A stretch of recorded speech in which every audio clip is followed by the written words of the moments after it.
Rome, 10 heures du matin. Comme chaque jour, la ville s'apprête à accueillir des milliers de touristes.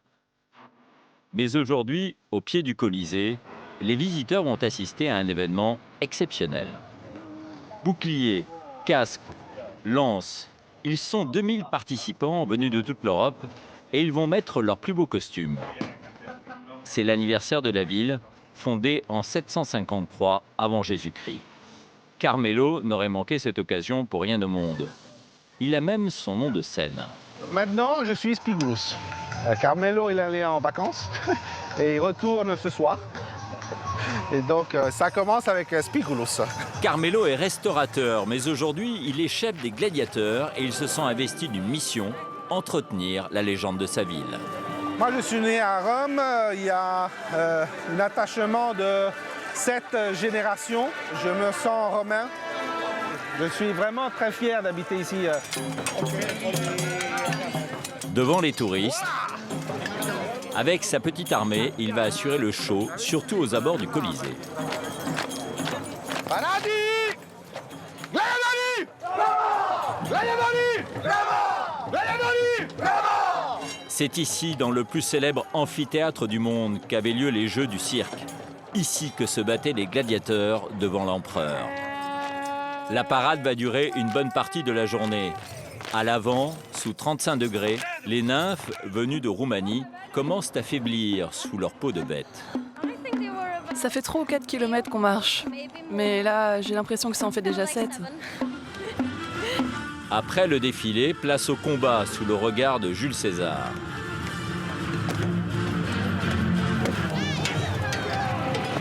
Carmelo prend son rôle très à cœur. Cet événement n'a lieu qu'une fois par an et les touristes sont conquis. C'est génial. Oui, c'est très intéressant, j'adore. Ouais, c'est top.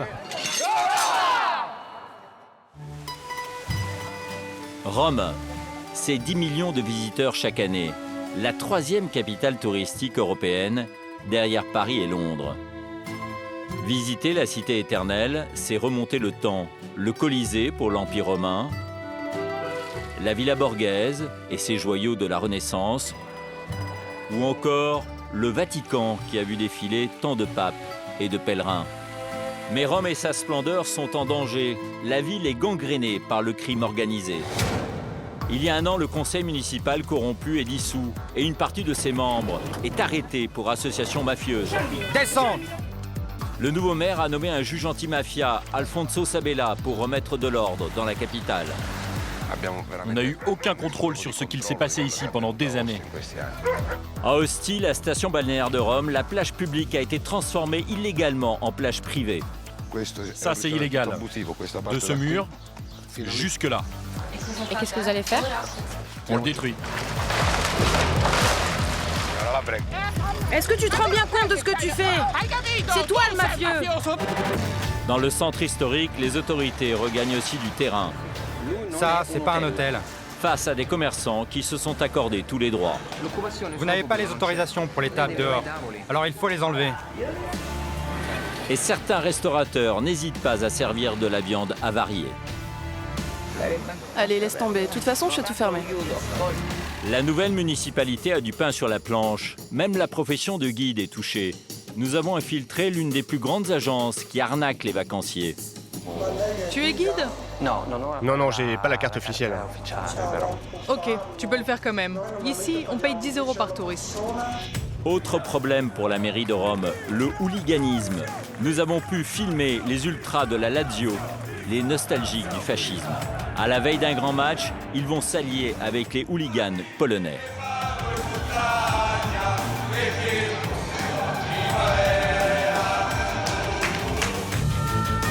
Ils vont mettre la ville à sac. Néofascistes, mafieux et arnaqueurs, bienvenue à Rome, à l'heure du grand ménage.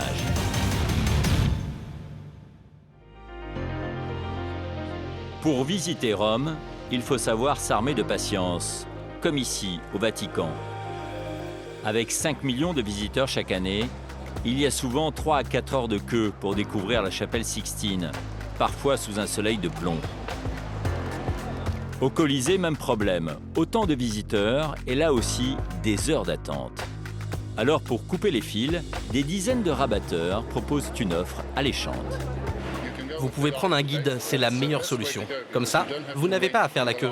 Si vous y allez tout seul, vous allez attendre un bon moment.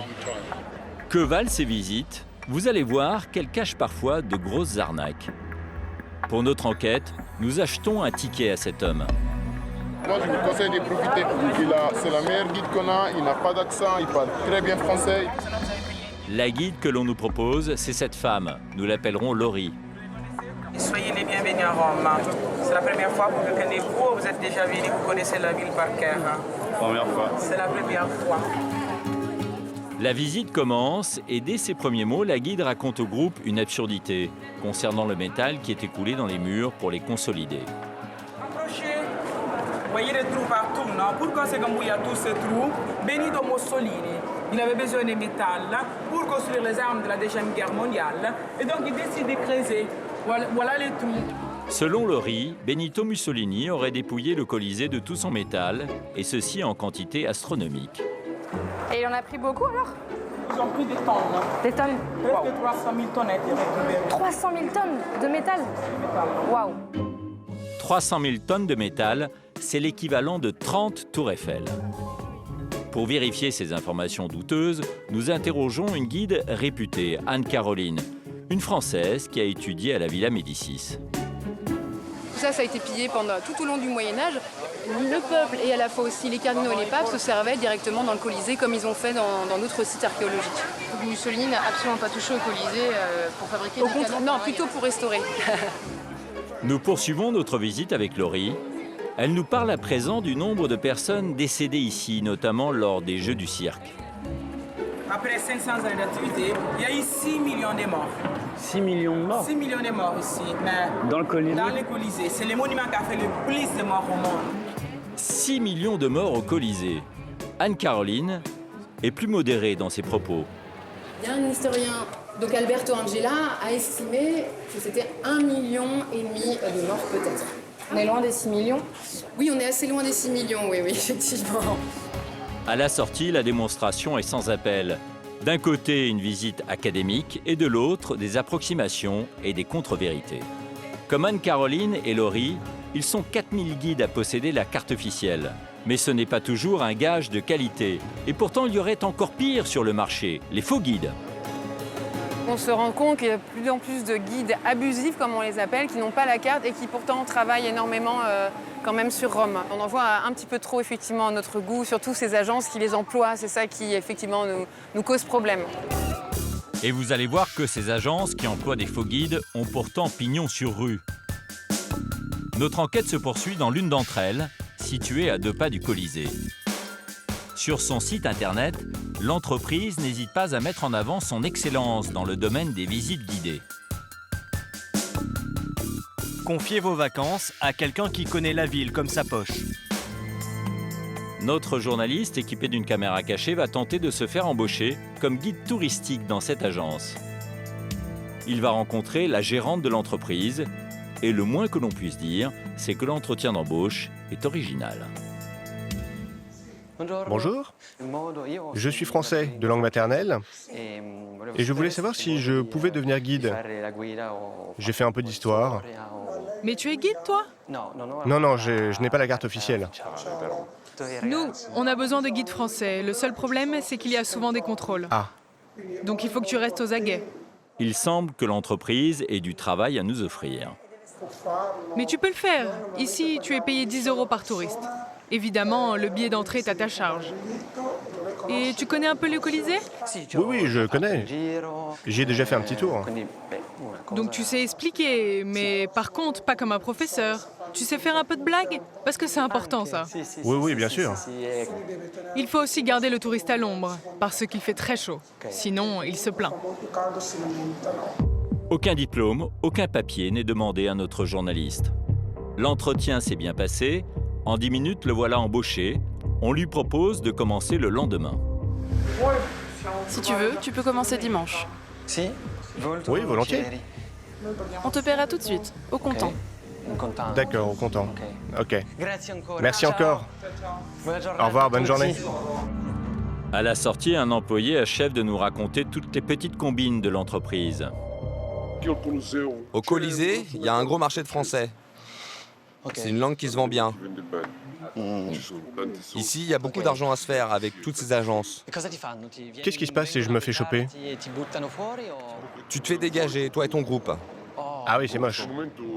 À ce moment-là, il faut que tu appelles vite l'agence pour qu'on t'envoie un guide officiel pour te sauver. Ça ne sera pas la première fois, c'est déjà arrivé.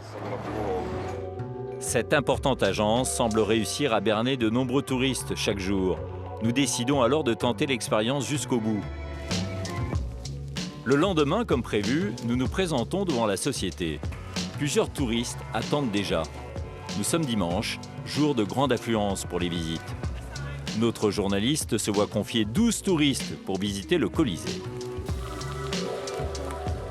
Le Colisée, que vous avez dû tous déjà entreapercevoir, le peu de temps que vous avez pu passer ici. En fait, c'est le théâtre Flavien, son vrai nom original. À l'entrée réservée au groupe, il y a 2 policiers. Ils contrôlent les sacs, mais ne nous demandent pas notre carte professionnelle. Une fois à l'intérieur, nous annonçons à nos visiteurs que nous sommes journalistes. En fait, je ne suis pas guide du tout, je suis journaliste. Ma collègue aussi. Moi, j'ai été recruté en une journée. On m'a pas demandé de curriculum vitae, on m'a pas demandé de vérifier mes cartes de guide. Les vacanciers n'y ont vu que du feu. Est-ce que vous vous étiez rendu compte que ça pouvait être un faux guide ou pas pour l'instant? Non, ça m'a interpellé aussi. Je me suis posé la question 2 secondes. Et après, Les touristes décident de rester groupés pour une visite express avant d'aller demander des comptes à l'agence. D'autant qu'ils se sont rendus compte d'une autre arnaque au niveau des prix. En fait, ce qui est arrivé, c'est qu'en parlant ensemble, on s'est rendu compte que nous deux, on avait payé 45 l'entrée, tandis que les autres avaient payé 35. Direction la société. Les touristes comptent bien se faire rembourser. Ils vont affronter la gérante. Ils étaient dans le groupe du français. Écoutez, on a un problème. On a acheté un billet, on était supposé avoir un guide français, un guide officiel. Oui? Mais ce n'est pas un guide officiel. Mais il nous a dit qu'il était diplômé. Ça, c'est selon vous. Non, il nous a dit qu'il était guide officiel.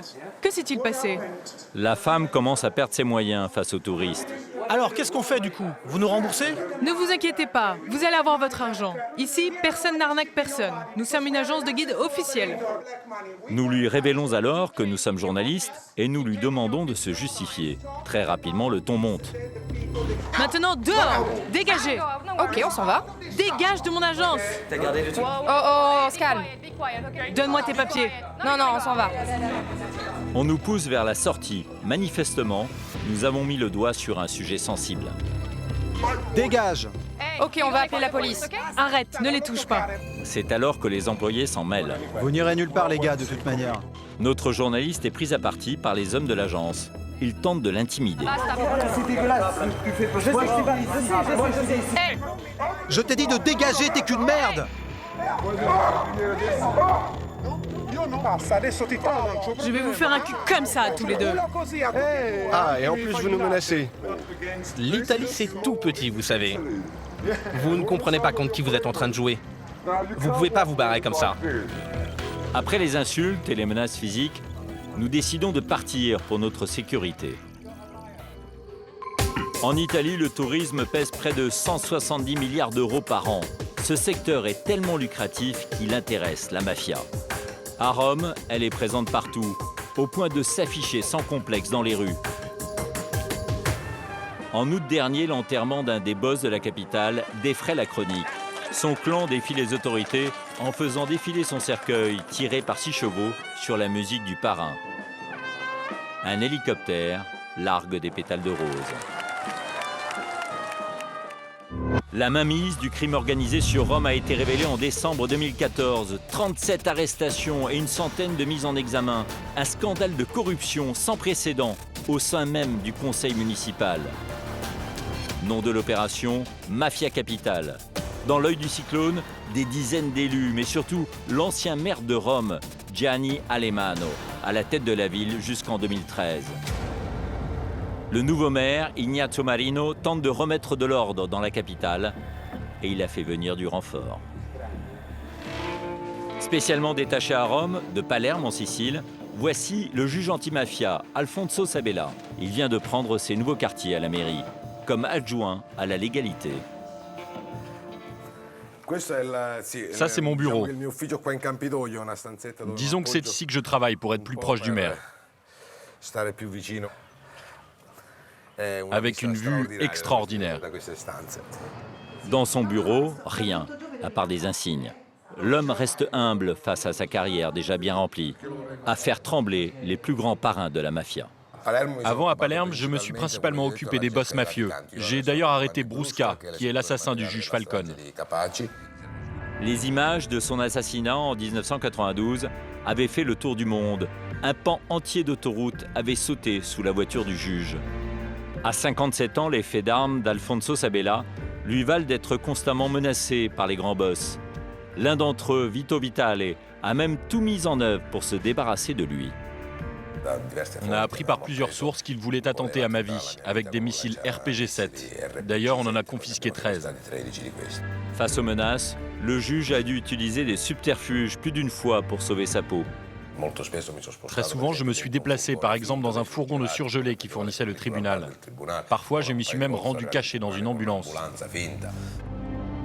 Demain, il sera à la tête d'une importante opération de police qui se déroulera dans un bastion de la mafia romaine, à Ostie. Située à 15 km du centre historique, Ostie est la station balnéaire prisée de la commune de Rome. 1 million de touristes profitent de ces plages chaque année. Problème, une grande partie de cet endroit est aux mains du crime organisé. Il y a plusieurs années, il s'est octroyé illégalement des bouts du littoral entier sur des dizaines de kilomètres. Il est 6 h du matin. C'est aujourd'hui qu'Alfonso Sabella s'attaque à l'un des établissements mafieux de la station balnéaire. Il y avait 5 paillotes. On en a déjà démoli 2. Et la 3e, c'est le propriétaire qui l'a fait de lui-même quand il a compris qu'on ne rigolait pas. Et celui où nous allons maintenant, le patron ne l'a jamais fait. Comme on a toutes les autorisations, on y va. Disons qu'on essaye de ramener un peu d'ordre. L'opération a été tenue secrète jusqu'au dernier moment. On est arrivé. 50 policiers investissent les lieux et comptent sur l'effet de surprise. Ils ne savent pas si les propriétaires sont déjà sur place.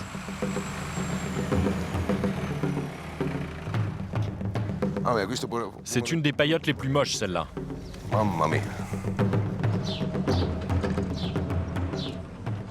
Ça, c'est complètement illégal. Ça ne doit pas être là. Toute cette partie. Ce restaurant-là, c'est illégal.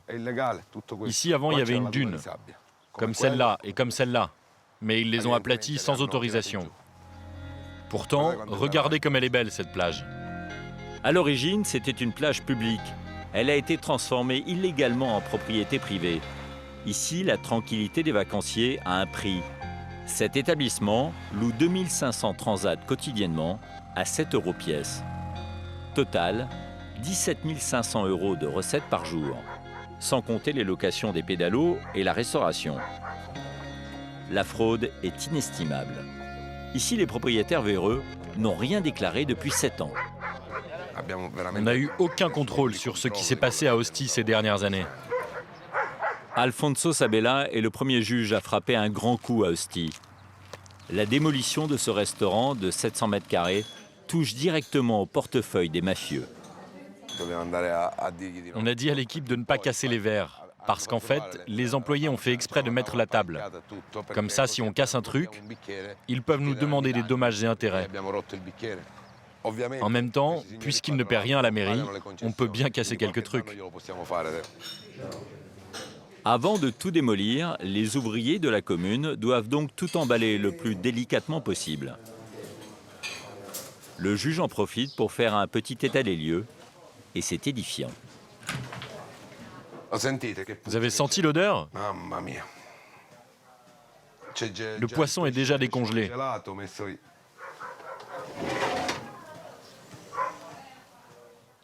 Ça, c'est ce que les clients mangent ici. Si le juge n'est pas prêt de manger ici, il espère tout de même qu'un jour, Ostie ne sera plus une zone de non-droit. C'est mon rêve de pouvoir manger à Ostie, de venir à Ostie, de m'asseoir dans un restaurant, de payer, d'avoir une vraie facture et de manger tranquille. Mais actuellement, je ne peux pas le faire. Après 25 ans de carrière, le juge Sabella connaît bien ses adversaires. Il sait qu'il doit se tenir toujours prêt. On met les pelleteuses dans cette position parce qu'en cas de problème, on n'a plus qu'à donner un ordre et l'opération démarre, quoi qu'il arrive. C'est une petite technique que l'équipe en charge des démolitions connaît maintenant depuis plusieurs années. Alfonso Sabella a eu du nez. Les problèmes ne sont plus très loin. C'est qui? Il est 7 heures. La gérante des lieux arrive en donnant de la voix. Ils vont arriver avec les avocats, avec la paperasse pour nous dissuader d'agir. C'est toujours la même chose. Mais quoi qu'il arrive, on va le faire. La femme, en pleine crise de nerfs, est tenue bien à l'écart du juge. Arrêtez, je fais ce que je veux. Ne me touchez pas. Je suis chez moi. Madame, on doit exécuter cette mesure. Ouais, bien sûr, à cause de l'autre salaud là-bas. Madame, contrôlez votre langage. Non, je modère rien du tout. Si, vous devez contrôler votre langage. Non, parce qu'ils me font passer pour une mafieuse. Mais moi, je travaille tous les jours, du matin au soir. Monsieur, vous pouvez l'éloigner un peu, s'il vous plaît? Ça fait 30 ans que je suis là. J'ai jamais volé un centime à personne. Calme-toi, tu vas faire un malaise. Calme-toi.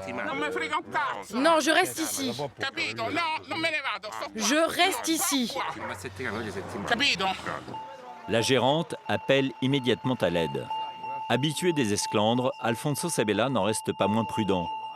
La tête d'un juge anti-mafia est toujours mise à prix en Italie. Moi, j'ai déjà eu une altercation avec un propriétaire de ces paillotes. C'est clair que ce déploiement de force, ça peut paraître excessif, mais on ne sait jamais ce qui nous attend ici. On a pris la meilleure équipe de police, espérons que ça ne serve pas. Une demi-heure plus tard, c'est une avocate qui arrive. Elle va tout faire pour empêcher la démolition. C'est impossible, ça va contre la loi, je suis désolée. Vous ne pouvez pas commencer avant 9 h du matin. C'est pas un problème, si c'est un abus de ma part, j'en paierai les conséquences. Moi ici, je m'expose. Et pourquoi vous le faites alors? Je montre mon visage parce que l'administration précédente ne l'a jamais fait avant. Ça suffit. L'avocate ne lâche rien et veut jouer la montre. Le tribunal administratif me demande des photos des pelleteuses. Pouvons-nous attendre 5 minutes? Faites. S'il vous plaît, je peux faire les photos? Mais faites-les. On peut attendre 5 minutes? Non, écoutez. Nous, pendant ce temps, on attaque. Pas de quoi déstabiliser le juge Sabella. Il donne l'ordre aux pelleteuses de passer à l'action. Tout ça sous les yeux de l'avocate impuissante. La gérante, elle, continue d'insulter le juge. Ça y est, elle arrive. Hé, toi, le grand, viens là! Est-ce que tu te rends bien compte de ce que tu fais, poule mouillée? Et t'as même pas le courage de me répondre. Pourriture! T'as compris? C'est toi le mafieux! Pour le juge, c'est le mot de trop. Madame, je veux bien que vous me traitiez de pourriture, mais mafieux à moi? Non, ça ne se dit pas. Elle brasse de l'air. J'ai jamais eu peur de la mafia, c'est pas elle qui va me faire peur. J'ai donné ma vie pour combattre la mafia, donc me faire traiter de mafieux, non, c'est vraiment pas possible. Il est temps de partir pour le juge. L'opération est réussie, d'autant qu'un autre chantier l'attend, au cœur de la ville cette fois.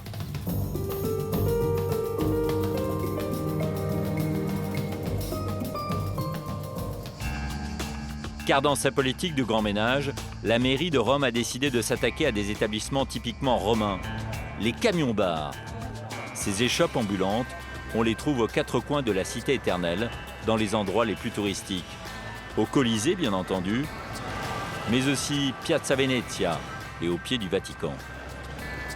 Ce jour-là, il fait 35 degrés à l'ombre et les touristes font la queue pour se rafraîchir.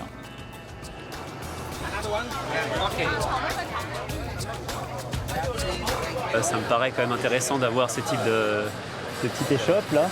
Il fait quand même assez chaud. Et puis avec les 4 enfants là, ils veulent des glaces. J'ai pas vu de glacier à côté. Donc là, c'est quand même bien pratique d'avoir ce genre d'échoppe. Pourtant, dès demain, la mairie a décidé de chasser ces camions du centre historique.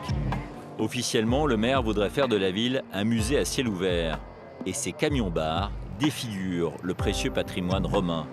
Incompréhensible pour ce glacier ambulant. C'est quelque chose d'absurde. C'est inconcevable.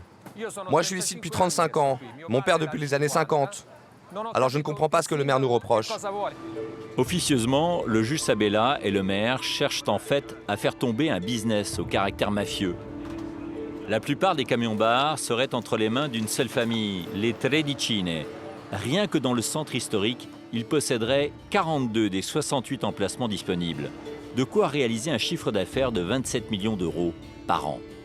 Ce monopole, le clan l'aurait consolidé grâce à un appui de taille au sein de l'ancienne municipalité. Le nom de cet homme, Giordano Tredicine. Il aurait tout fait pour interdire l'ouverture à la concurrence des camions-bars et a d'ailleurs été arrêté lors du scandale de Mafia Capitale. Aujourd'hui, c'est son oncle, Alfiero Tredicine, qui est à la tête du business familial. Vive l'Italie des illégaux, vive les vendeurs à la sauvette et les camions-bars à la maison. Et s'il s'agite, c'est qu'il estime que le maire se trompe de cible.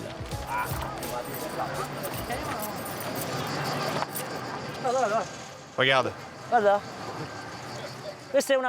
Regarde, lui, c'est un vendeur à la sauvette. Ça veut dire que demain, la ville sera livrée définitivement à tous ces vendeurs à la sauvette. Demain, ici, il y aura des policiers partout pour nous expulser, alors qu'ils n'ont pas été capables d'éliminer les milliers et les milliers de vendeurs à la sauvette. Chassés du centre historique, les camions des Tredicine devront désormais stationner en périphérie de la ville, sur des emplacements désertés par les touristes, comme ici, sur ce parking. Une humiliation pour Alfiero. On devra s'installer à cet emplacement et vendre ici. Vous pensez qu'on pourra vendre à quelqu'un?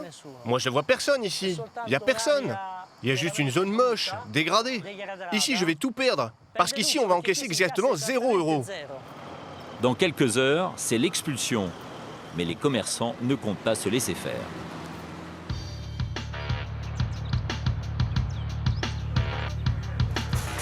Le lendemain matin, les policiers de toute la ville sont là pour faire respecter l'ordonnance du maire. Les camions ambulants ne doivent plus passer. Au pied du Colisée, pourtant, quelques récalcitrants ont décidé de tenter leur chance face au cordon de police. Ce commerçant, lui, ne compte pas bouger, jusqu'à ce qu'on lui trouve un emplacement de qualité. Moi, je suis ni mafieux, ni bandit. Je viens juste pour travailler. À partir d'aujourd'hui, je ne vais plus gagner un centime. Parce qu'on m'envoie rue Carlo Felice. Mais allez voir comment c'est là-bas. Allez voir la porcherie que c'est. Avec les toxicomanes, les dealers, il y a tout. Alors aller là-bas pour prendre un coup de couteau, non, moi j'y vais pas. Malgré la colère des commerçants ambulants, le maire assume son coup de balai. Monsieur Marino, une question pour la télévision française, s'il vous plaît. À quel propos? Sur les camions-bars. Qu'est-ce que vous en pensez? Je pense que c'est un moment très important pour notre ville. Parce que l'idée de sauvegarder la zone archéologique centrale au cœur de Rome est une idée pour laquelle nous nous battons depuis longtemps. C'est important pour la ville? Important pour le monde même. Merci. À la mairie, le juge Alfonso Sabella se félicite lui aussi de cette belle victoire. Ne plus voir ces horribles camions-bars, c'est vraiment une grande émotion. Voir enfin la voie du Forum impérial dégagée et les vendeurs ambulants refoulés par la police, c'était vraiment quelque chose de fort.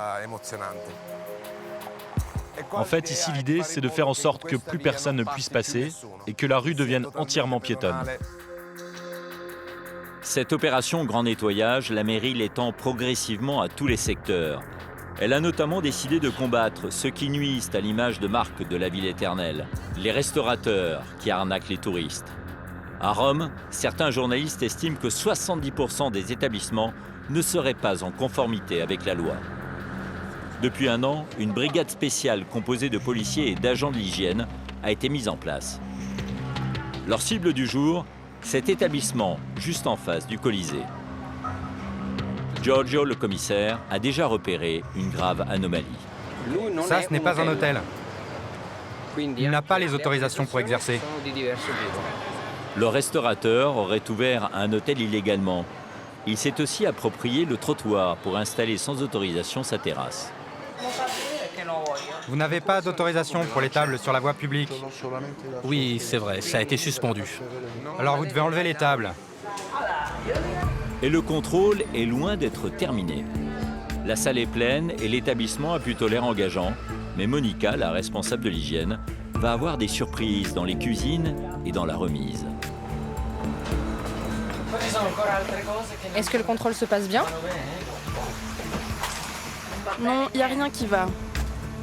Ce restaurateur qui sert des centaines de plats chaque jour est visiblement peu regardant sur la propreté. Il y a de vieux restes de nourriture par terre et des blattes un peu partout. Celles-ci n'ont pas survécu à la fuite d'un bidon de détergent. Celles-ci sont mortes à cause de la présence de produits chimiques qui sont destinés au nettoyage. Mais ça veut surtout dire qu'il y en a d'autres qui se baladent. Ça, par exemple, c'est un produit corrosif. C'est du décapant pour la vaisselle. Normalement, ces bidons devraient être stockés à l'écart pour ne pas risquer de contaminer la nourriture. À l'intérieur des frigos, c'est encore pire. Tout est périmé. Depuis longtemps. Ça aussi, c'est de la viande non étiquetée. Et celle-là, la date limite de consommation se terminait le 4 juillet. Pour Monica, la décision est prise. Allez, laisse tomber. De toute façon, je sais tout fermer. Ça, c'est très dangereux pour la santé publique. Ça peut empoisonner quelqu'un. Mais vous envoyez les gens en prison à cause de ça? C'est vous qui envoyez les gens à l'hôpital avec ce genre de nourriture. Faut tout jeter. Tout ça. Oui, vous avez raison. Va regarder là-bas. C'est étrange qu'il n'y ait pas d'étiquette tout de même. Dans les quartiers touristiques de Rome, Monica constate régulièrement avec tristesse de telles pratiques. Il y a une semaine, dans un autre établissement, on a détruit plus ou moins 100 kilos de nourriture congelée. Tout était dans un très mauvais état de conservation. Je peux? Oui, je vous en prie. Monica ordonne la destruction immédiate des denrées. Plusieurs kilos de viande et de poissons avariés sont aspergés d'eau de javel. Curieusement, le restaurateur n'est pas choqué par ce qui vient de se passer. Je vais devoir tout remettre en règle, travailler pour tout remettre au propre. Mais c'est juste. En plus des travaux de nettoyage et de rénovation, il devra payer une amende de plusieurs milliers d'euros. En attendant, le restaurant a fermé.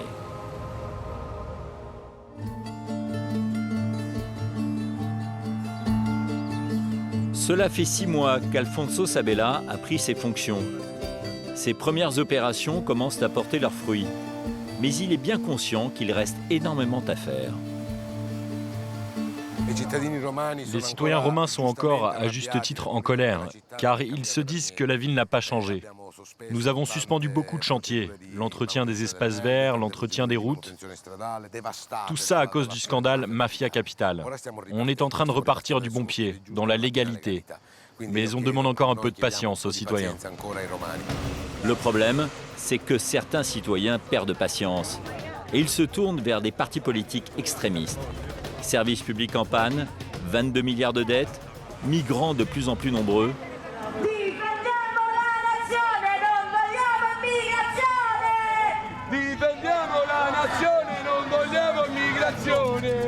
Les néofascistes romains profitent de la situation pour recruter des partisans. Et l'une de leurs cibles, ce sont les lycéens. À 20 ans, Andrea est le leader d'un groupe étudiant rattaché au parti fasciste, Forza Nova. Ça, c'est une croix celtique. Pour nous, c'est un symbole plus qu'actuel. Et la nouvelle jeunesse européenne doit s'accrocher à ça. Parce qu'en plus d'être des symboles forts, ce sont des symboles catholiques et chrétiens. Ce matin, avec son équipe, il organise une opération de tractage devant un établissement scolaire. Michele, Angelo, allez, on se bouge. Caroline, mets-toi là. Il n'a que quelques minutes pour écouler ses 200 prospectus. Objectif, faire connaître son parti, mais l'opération n'est pas toujours évidente. Aujourd'hui, la jeunesse est complètement endormie par les drogues. C'est difficile de trouver des jeunes qui veulent vraiment faire de la politique. Les jeunes, ainsi enrôlés, sont ensuite appelés à agir sur le terrain. Cette cave est le quartier général du groupe néofasciste. Ces étudiants âgés de 14 à 20 ans s'apprêtent à mener une opération coup de poing. Ils veulent bloquer l'arrivée d'une centaine de migrants en banlieue de Rome. Leur leader, Alfredo Iorio.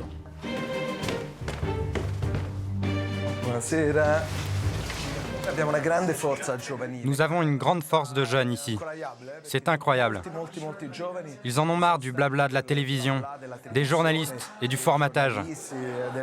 On veut qu'ils combattent, parce que la fête est finie. Dehors, sa petite armée est sur le départ. Direction La Storta, un quartier pavillonnaire où doivent s'installer les migrants. Une arrivée qui n'est pas au goût des habitants, dont cette femme, aux propos choquants. Je suis très inquiète parce que je connais les personnes qui vont arriver, enfin, je connais leur culture, donc je suis très inquiète parce que ces gens-là n'ont rien à faire toute la journée, ils viennent dans les maisons, ils viennent voler partout. Donc c'est une chose vraiment épouvantable, on n'en peut plus, on n'en peut vraiment plus. Et puis qu'est-ce qu'ils viennent faire ici? Nous, on n'a pas de travail pour les Italiens. Comment on peut donner du travail à eux? On n'en a pas. Et alors, c'est impossible. Les migrants doivent être logés ici, dans ce bâtiment, une ancienne école du quartier. La jeunesse fasciste vient prêter main forte aux riverains. C'est aussi une manière de recruter des militants ou des électeurs. Mais pour l'instant, la mairie de Rome, très critiquée, s'est bien gardée d'annoncer publiquement la date d'arrivée du bus. Les jeunes et les riverains vont camper ici plus de 3 semaines. Lorsque finalement le bus arrivera, les manifestants se heurteront violemment à la police.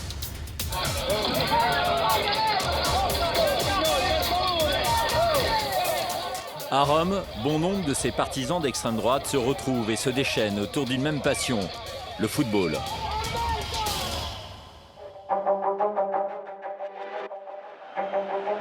Les hooligans de la Lazio ne cachent pas leur appartenance politique. Le problème, c'est qu'à Rome, il y a 2 équipes pour un seul stade. Et face aux bleus et blancs de la Lazio, il y a les rouges et jaunes de la Roma. Eux sont d'extrême gauche. Et lorsque ces 2 équipes se rencontrent, c'est la guerre.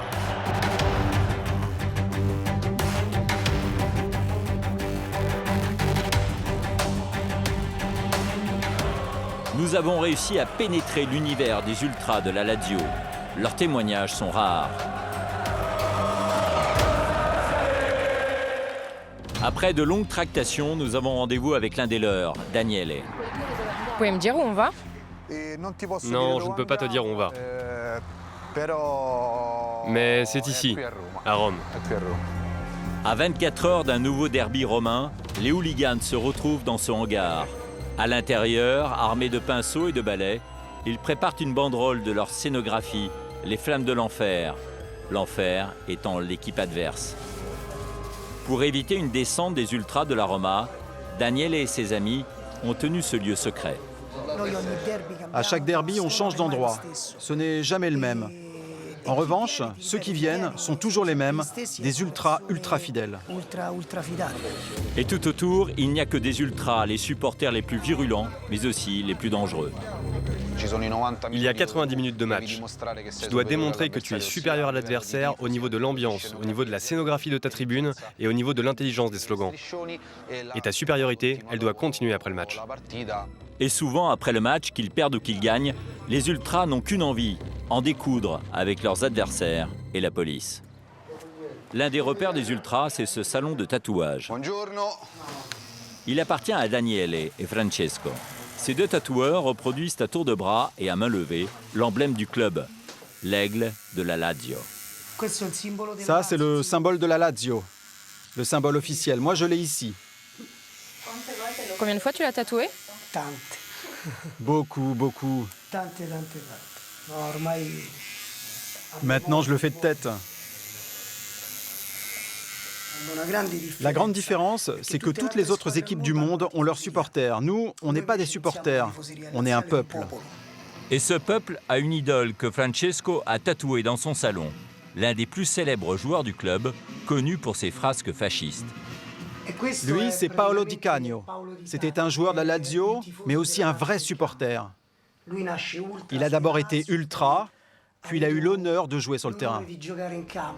En 2005, en direct, Di Canio choque le monde entier avec, face au virage nord, un salut fasciste qui lui a valu une lourde condamnation. Car dans le virage nord, l'extrême droite a pris ses quartiers depuis des années. Ses membres se sont surtout fait remarquer par leurs banderoles à caractère antisémite et leurs insultes envers les joueurs de couleur noire, des insultes clairement racistes. Daniele, lui, a une interprétation différente. C'est du foutage de gueule.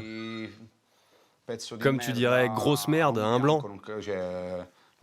Moi, je comprends pas pourquoi ça, ce n'est pas considéré comme une insulte. Et espèce de singe, ce serait insultant. Ce sont des choses qu'on dit pour déstabiliser le joueur. Si lui, par exemple, je sais qu'en lui criant « blond de merde », il se sent déstabilisé, alors je vais lui crier « blond de merde ». Mais ce n'est pas parce que j'ai quelque chose contre les blonds.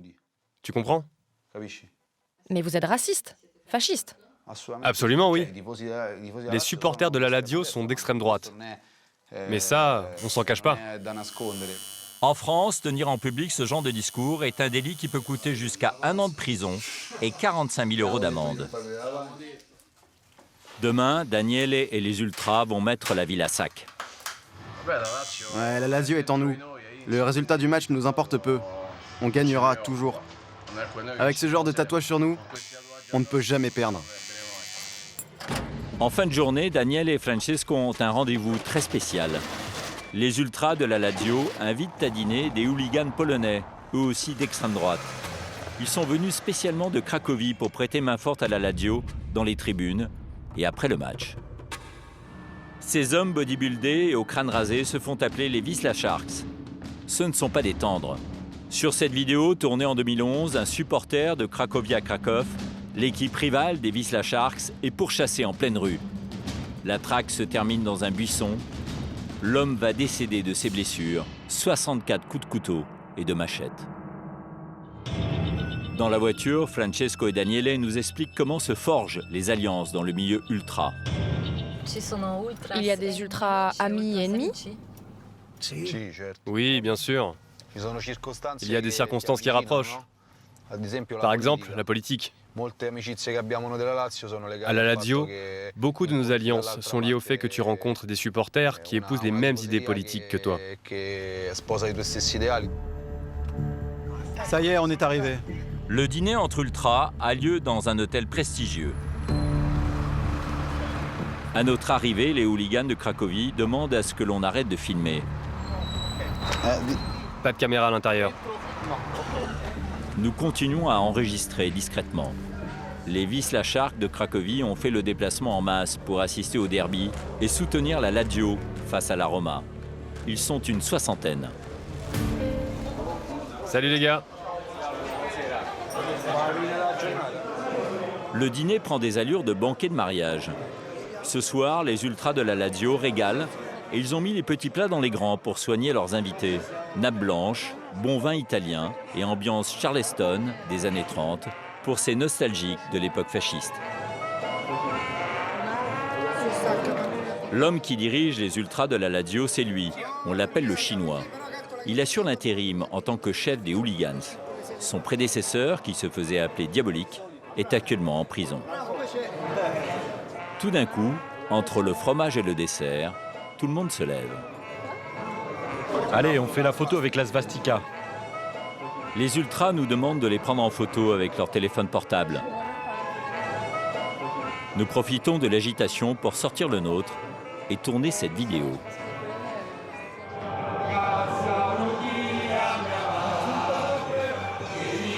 Salut fasciste et drapeau nazi, les hooligans entonnent un chant anticommuniste. En France, la mise en valeur de ce drapeau en public peut constituer le délit d'apologie des crimes de guerre commis par les nazis. La photo de groupe va immortaliser l'alliance. Fin du dîner. La rigueur militaire des Polonais a fait forte impression auprès des Italiens. T'as vu? Il y a 50 personnes et tu n'entends pas une mouche voler. Personne ne parle. Quand le chef leur dit « allez dormir », ils vont dormir, sans broncher. Leur chef leur dit « ok, vous pouvez boire », tout le monde boit.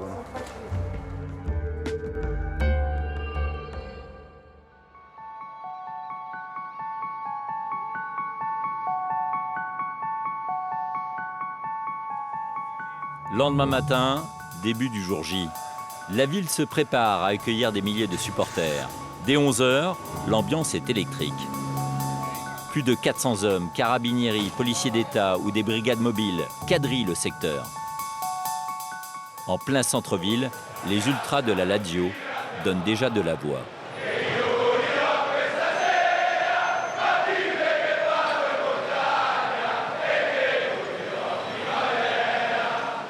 Et leurs nouveaux amis, les ultras de Cracovie, sont évidemment de la partie.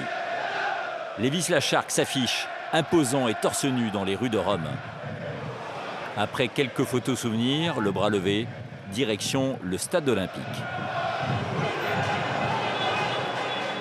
L'armée bleue écrase tout sur son passage, même les barrières installées par la police.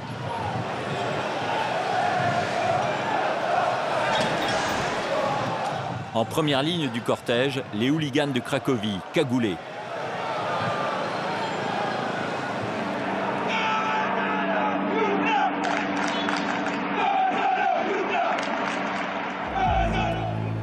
À l'entrée du stade olympique, tout le monde est fouillé, de la tête aux pieds. On est les meilleurs d'Italie, de l'Europe et du monde. Prends ça! Même un simple briquet est confisqué. Massimo, le chef de la sécurité, est sur le qui-vive. Il se prépare déjà à l'après-match.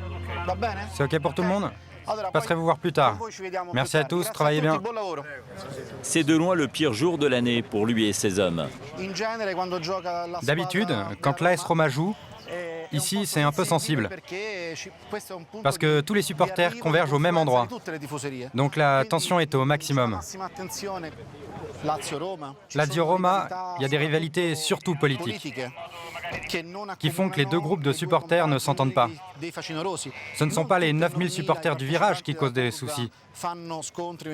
C'est juste une petite partie. Mais même en étant 100 ou 150, ça crée des gros problèmes à l'extérieur. À l'intérieur, le virage nord de la Lazio est prêt à affronter le virage sud de la Roma pour le match le plus important de l'année. En jeu, une qualification directe pour la Ligue des Champions. Les Ultras ont exceptionnellement toléré notre caméra au cœur de leur virage.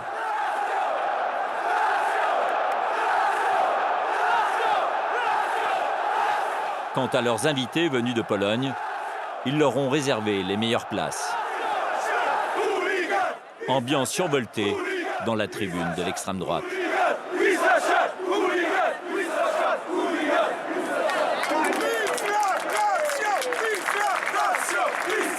C'est le moment de faire le show. Il a été tenu secret jusqu'au dernier moment. Les flammes de l'enfer aux couleurs de l'équipe adverse sont éteintes par l'aigle de la Lazio. Un tableau qui symbolise la supériorité des Bleus et Blancs.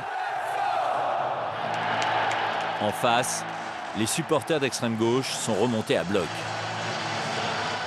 Mais la Lazio a remporté la première bataille, celle des tribunes. La seconde manche, le match tourne au vinaigre à la 72e minute. L'AS Roma ouvre le score. Dans les gradins, Daniele et Francesco ont le moral dans les chaussettes. Après quelques minutes, c'est l'égalisation. Le virage nord exulte.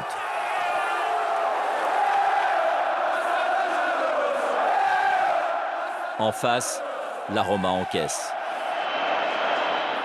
Mais l'égalité est de courte durée. À moins de 10 minutes de la fin du match, la Roma prend sa revanche. Au coup de sifflet final, 2-1 pour les jaunes et rouges. Daniele est déçu, mais il a déjà prévu de régler ses comptes à l'extérieur du stade. Bon ben, ça se termine comme ça. Mais il y a encore un match qui nous attend. Les joueurs ont perdu, mais nous, on doit gagner dehors. Nous ne pourrons pas suivre Daniele. Les ultras refusent notre caméra pour le combat final. Dans la rue, les policiers ont eu raison de se préparer au pire, car les lasiales déclenchent le chaos en pleine ville.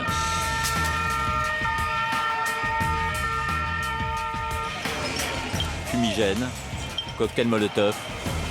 La police doit contenir les foules et éviter que les deux clans de supporters ne se croisent.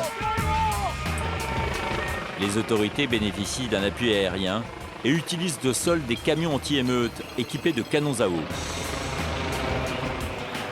Quelques ultras sont arrêtés. Assieds-toi, assieds-toi. Après 2 heures d'affrontement, la tension baisse. Massimo, le chef de la sécurité, peut souffler un peu.